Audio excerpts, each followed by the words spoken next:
誰だかもわからないと思うけど。スイカ。たった7年か。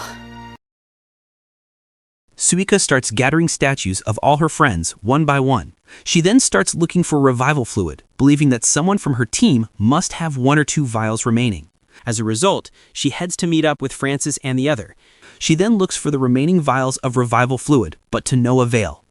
Anyhow, Suika collects all the statues she can, repairing any damage sustained. Suika feels sad that she can no longer hear anyone talking. She also acts out how Kohaku and others would talk to her to cure her loneliness. Suika then finds a piece of paper, which she initially dismisses as worthless. After that, Suika heads to find Luna and Chelsea. Though she struggles, she eventually finds those too. However, she again doesn't find any revival fluid.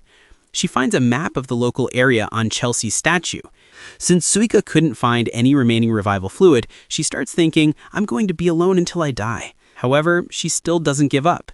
She then recalls the piece of paper she discarded. Yep, that paper has instructions for revival fluid's recipe.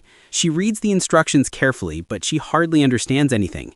Well, she is not a pro like Senku.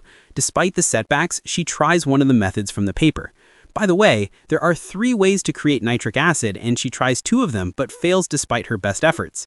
After looking at Senku's statue, she steels herself and vows not to give up.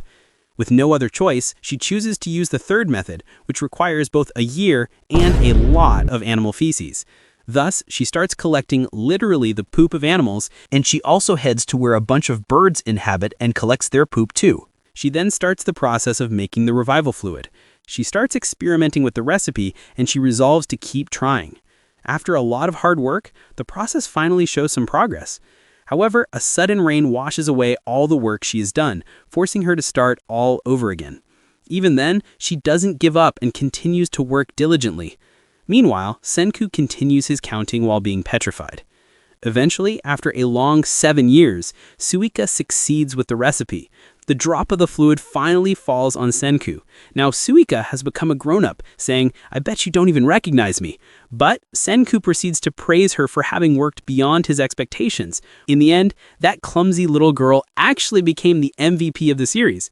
Anyhow, Suika reunites with Senku and proceeds to hug him tightly. Thus, Suika successfully revives Senku. Well, I have never seen Senku this proud of someone in the whole series.